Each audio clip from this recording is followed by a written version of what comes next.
Breaking news చూస్తున్నాం. నిమిషప్రియ కేసులో కీలక మలుపు తిరిగింది. నిమిషప్రియకు ఉరి ముప్పు తప్పేలా లేదు. యమన్ అటార్నీ జనరల్ కు లేఖ రాశారు. క్షమాపణ ఇవ్వబోమని మృతుడి సోదరుడు అంటున్నాడు. బ్లడ్ మనీని ఆ కుటుంబం తిరస్కరించినట్లుగా తెలుస్తోంది. ఉరి శిక్ష అమలు చేయాలని కూడా డిమాండ్ చేస్తోంది. యమన్ లో మరణ శిక్ష పడిన భారతీయ నర్సు నిమిషప్రియ కేసులో మళ్లీ ఉత్కంఠ నెలకొందని చెప్పుకోవాలి. ఈ కేసులో ఉరి శిక్ష నుంచి తప్పించుకోవడానికి ఆమెకున్న అవకాశాలు తగ్గిపోతున్నట్లుగా కనిపిస్తోంది. నిజానికి నిమిషను జూలై 16న ఉరి తీయాల్సింది నిజానికి, కానీ అది నిరవధికంగా వాయిదా పడింది. మృతుడి కుటుంబీకులు గతంలోని నిమిషను వీలైనంత త్వరగా ఉరి తీయాలని యమన్లోని హౌతీ ప్రభుత్వాన్ని డిమాండ్ చేశారు. ఇప్పుడు బాధితుడి కుటుంబం నిమిషను ఎటువంటి ఆలస్యం లేకుండా ఉరి తీయాలని హౌతీలను డిమాండ్ చేస్తోంది. హత్యకు గురైన తలాల్ అబ్దో మహ్దీ సోదరుడు అబ్దుల్ ఫతాహ్ అబ్దో మహ్దీ నిమిషకి వెంటనే ఉరిశిక్ష అమలు చేయాలని కూడా డిమాండ్ చేస్తూ యమన్ అటార్నీ జనరల్ కు లేఖ రాశాడు.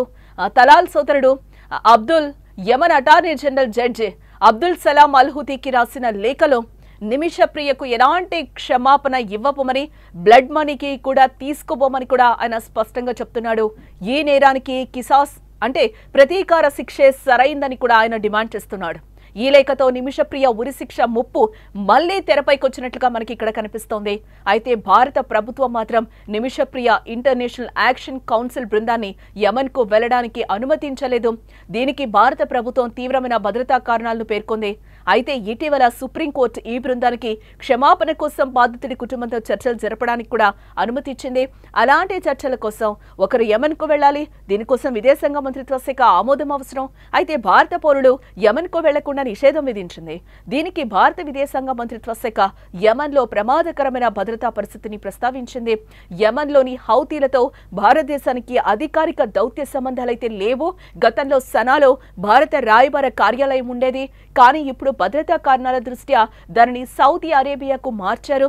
అయితే భారత ప్రభుత్వం కూడా నిమిషను కాపాడేందుకు ప్రయత్నిస్తోంది. ఈ సమయంలో మృతుడి కుటుంబీకులు అక్కడి ప్రభుత్వానికి లేఖ రాయడం కొంచెం ఉత్కంఠగా మారిందని కూడా ఈ టైంలో చెప్పుకోవాలి.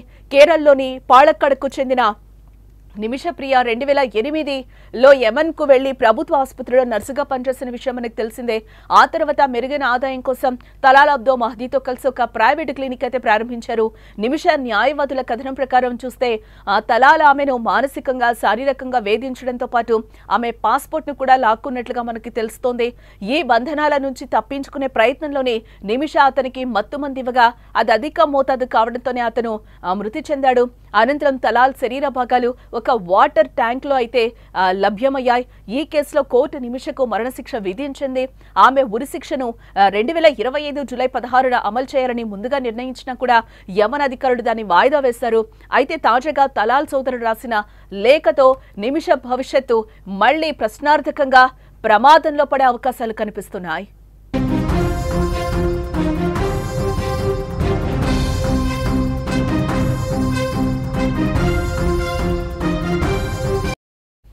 యమన్లో మరణశిక్ష పడిన భారతీయ నర్సు నిమిషప్రియ కేసులో మళ్లీ ఉత్కంఠ నెలకొంది. ఈ కేసులో ఉరి శిక్ష నుంచి తప్పించుకోవడానికి ఆమెకున్న అవకాశాలు సన్నగిల్లుతున్నట్లుగా కూడా ఇక్కడ కనిపిస్తోంది. నిజానికి నిమిషను జూలై 16నే ఉరి తీయాల్సిందే, బట్ అది నిరవధికంగా వాయిదా పడిన విషయం మనకు తెలిసిందే. మృతుడి కుటుంబీకులు గతంలోని నిమిషను వీలైనంత త్వరగా ఉరి తీయాలని యమన్లోని హౌతీ ప్రభుత్వాన్ని అయితే డిమాండ్ చేశారు. ఇప్పుడు బాధితుడి కుటుంబం నిమిషను ఎటువంటి ఆలస్యం లేకుండా ఉరి తీసేయాలని కూడా హౌతీలో ఒక నుంచి డిమాండ్ చేస్తున్నారు. హత్యకు గురైన తలాల్ అబ్దో మహ్దీ సోదరుడు అబ్దుల్ ఫతాహ్ అబ్దో మహ్దీ నిమిషకు వెంటనే ఉరిశిక్ష అమలు చేయాలంటూ కూడా ఆయన డిమాండ్ చేస్తూ యమన్ అటార్నీ జనరల్ కు ఒక లేఖ అయితే రాశాడు.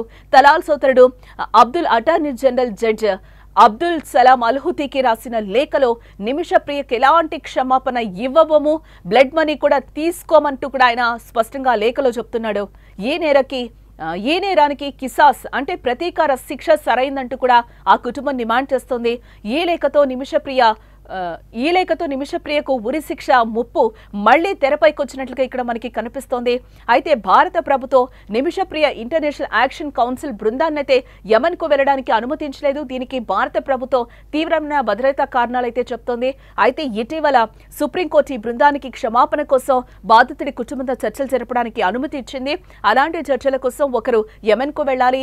దీనికోసం విదేశాంగ మంత్రిత్వ శాఖ కూడా ఆమోదం అవసరం. బట్ భారత పౌరులు యమన్ కు వెళ్లకుండా కూడా నిషేధం అయితే విధించింది.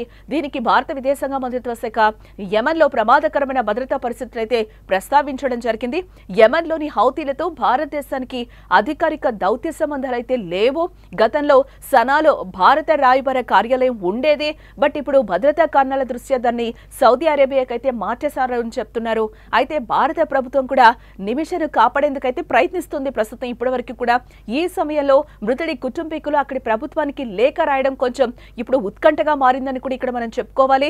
కేరళలో పాలక్కడకు చెందిన నిమిష ప్రియ 2008లో యెమెన్కు వెళ్లి ప్రభుత్వ ఆసుపత్రిలో నర్సుగా పనిచేసింది. ఆ తర్వాత మెరుగైన ఆదాయం కోసం తలాల్ అబ్దో మహదీతో కలిసి ఒక ప్రైవేట్ క్లినిక్ ని ప్రారంభించింది. నిమిష న్యాయవాదుల కథనం ప్రకారం చూస్తే తలాల్ ఆమెను మానసికంగా శారీరకంగా వేధించడంతో పాటు ఆమె పాస్పోర్ట్ ను కూడా లాక్కున్నాడు. ఈ బంధనాల నుంచి ఆమె తప్పించుకునే ప్రయత్నంలోనే నిమిష అతనికి మత్తుమందివగా అది కొంచెం డోస్ ఎక్కువ కావడంతో అతను మృతి చెందాడని కూడా వాళ్ళు చెప్తున్నారు. అనంతరం తలాల్ శరీర భాగాలు ఒక వాటర్ ట్యాంక్ లో దొరికాయి. ఈ కేసులో కోర్టు నిమిషకు మరణశిక్ష విధించింది. ఆమె ఉరి శిక్షను 2025 జూలై 16న అమలు చేయాలని ముందుగా నిర్ణయించినా కూడా యెమెన్ అధికారులు దాన్ని వాయిదా వేయడం జరిగింది. అయితే తాజాగా తలాల్ సోదరుడు రాసిన లేఖతో నిమిష భవిష్యత్తు మళ్లీ ప్రమాదంలో ప్రశ్నార్థకంగా మారిందని కూడా ఇక్కడ చెప్పుకోవాలి.